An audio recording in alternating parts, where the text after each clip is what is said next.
Nature ہے، فطرت ہے کہ وہ خدا کے تصور کے بغیر، خدا کے کانسیپٹ کے بغیر زندگی نہیں گزارتا۔ دنیا میں جتنی بھی قومیں آئی ہیں سب نے کسی نہ کسی کو خدا بنایا تھا، کسی کا سچا خدا، کسی کا جھوٹا خدا۔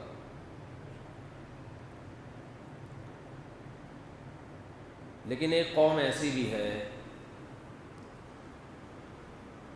جس کا خدا نہ تو پتھروں کے بنے ہوئے بت ہوتے ہیں، نہ آسمانوں پر عرش پر مستوی اللہ ہے، بلکہ ان کا خدا اصل میں خواہشات ہے۔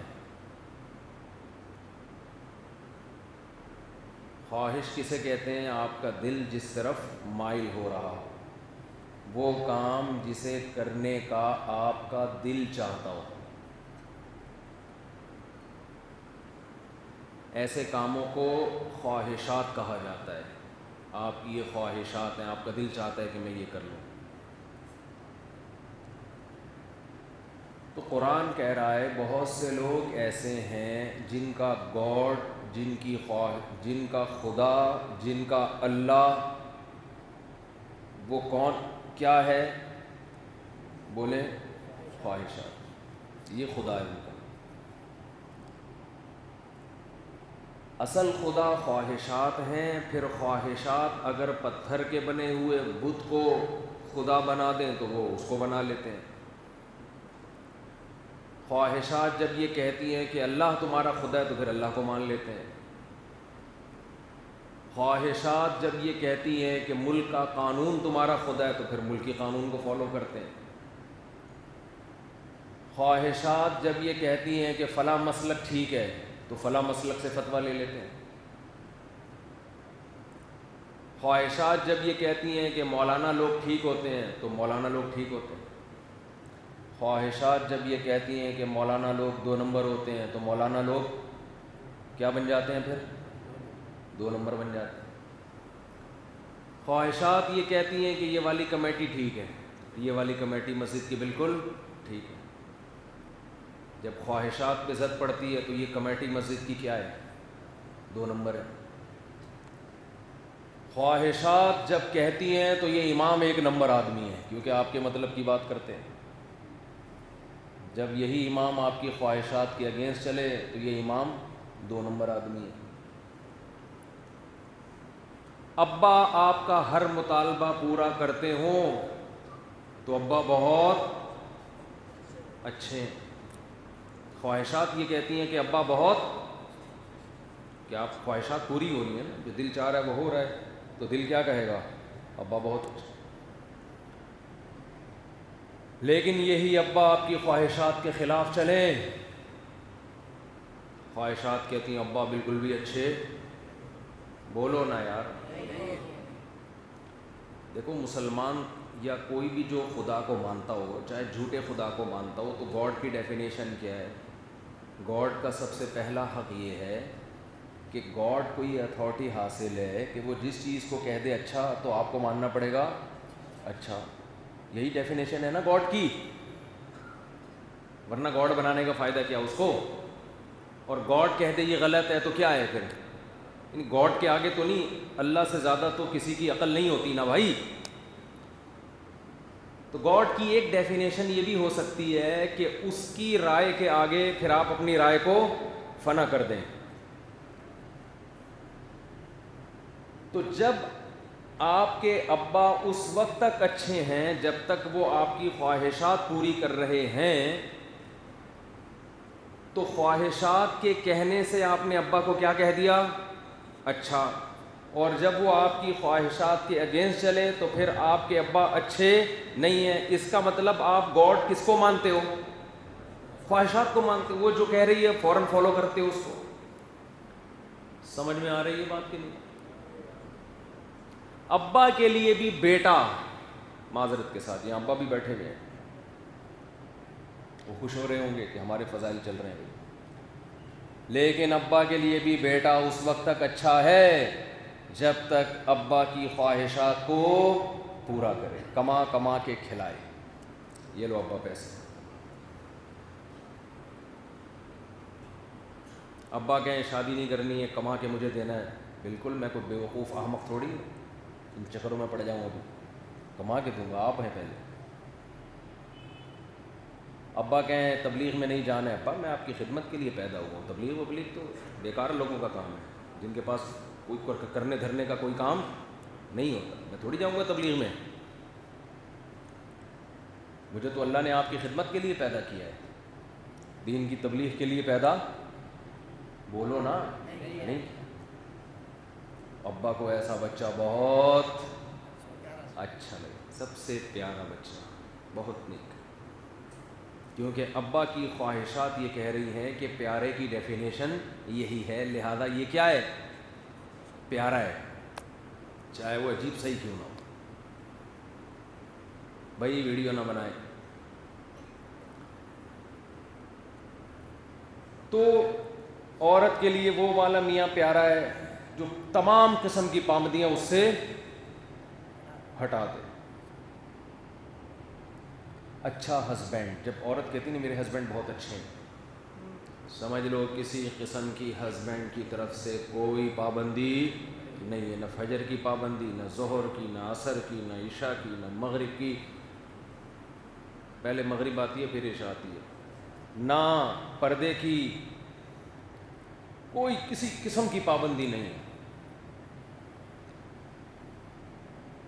تو اللہ قرآن میں فرماتے ہیں کہ دنیا میں تمہیں کچھ لوگ ایسے لگیں گے جن کا خدا اصل میں ان کی خواہشات ہیں. اس بیس پہ کبھی وہ اسلام کو اچھا کہیں گے, کبھی وہ کسی اور چیز کو اچھا کہیں گے, کبھی وہ اچھا ابا کو اچھا کہیں گے, کبھی وہ مولوی صاحب کو اچھا کہیں گے, کبھی وہ پیر و مرشد کو اچھا کہیں گے, کبھی حکومت کو اچھا کہیں گے, کبھی امریکہ کو اچھا کہیں گے تو کبھی امریکہ کو برا کہیں گے. ان کی بیس دلائل نہیں ہے, بلکہ ان کی بیس کیا ہے, خواہشات.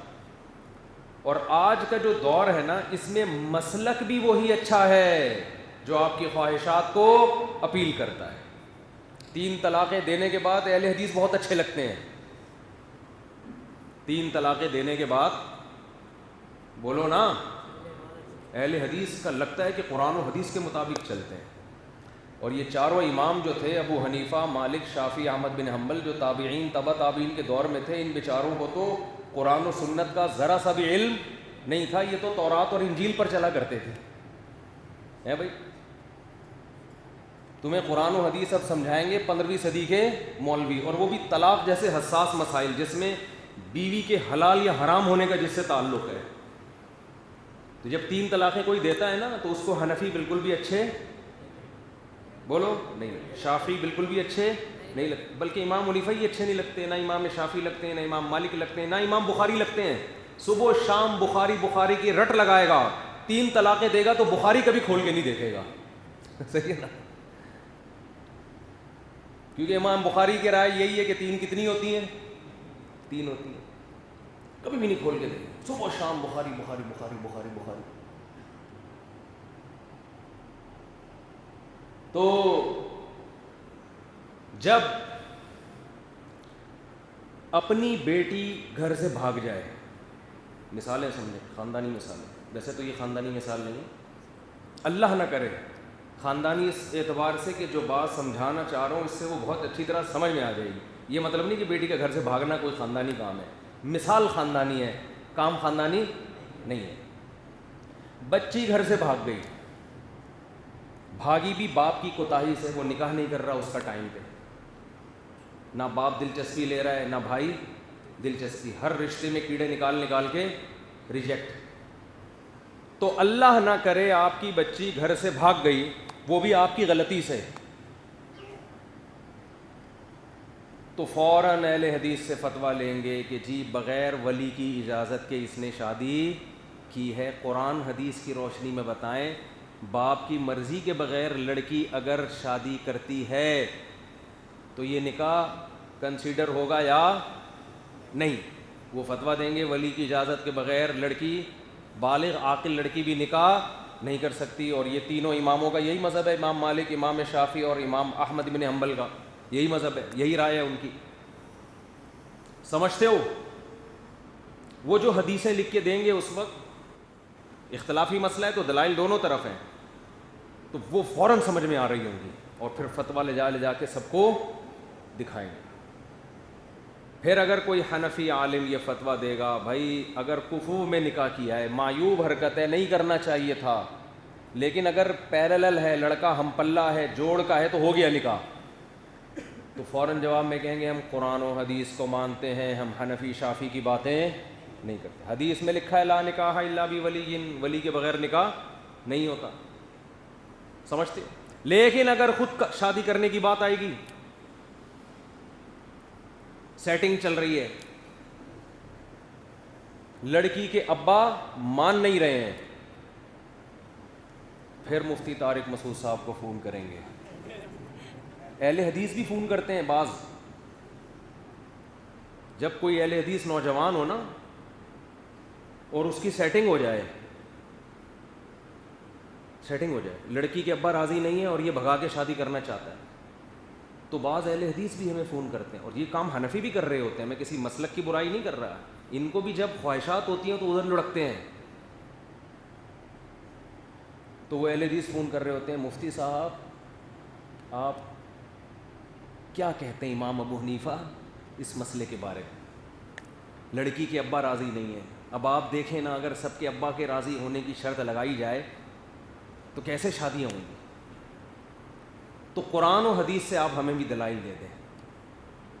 میں ان سے ایسے موقع پہ اگر مجھے پتہ چل جائے نا کہ اہل حدیث ہیں، میں ان سے کہتا ہوں کہ آج تک تو آپ قرآن و حدیث سمجھتے رہے ہیں اہل حدیث علماء سے، ان کا مسلک آپ کو لگتا تھا کہ یہ قرآن و حدیث کے 100% مطابق ہے، آج جب آپ میں ٹھڑک جاگ رہی ہے، لڑکی کو گھر سے بھگانے کا دل کر رہا ہے، تو آج آپ کو قرآن و حدیث کون بتائے گا؟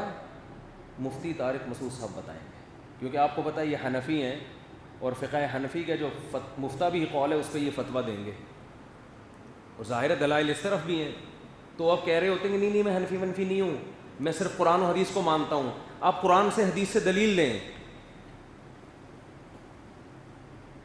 میرے پورے ایک تحقیق ہے اس پر ریٹن میں کہ امام ابو حنیفہ کے کیا دلائل ہیں کہ لڑکی اگر غیر کفو میں نکاح کرتی ہے تو نکاح ہو جاتا ہے، پورا مدلل تحریری فتویٰ موجود ہے، ایک ایک دلیل کا جواب مجھے معلوم ہے، میں نہیں دیتا ایسے موقع پہ۔ سامنے والا اسلام کو فالو نہیں کر رہا، وہ کس کو خدا بنا رہا ہے؟ بولو، خواہشات۔ میں کہتا ہوں جاؤ بھائی اہل حدیث علماء سے فتویٰ لو اس بارے میں، سمجھتے ہو؟ تو آپ خواہشات کے غلام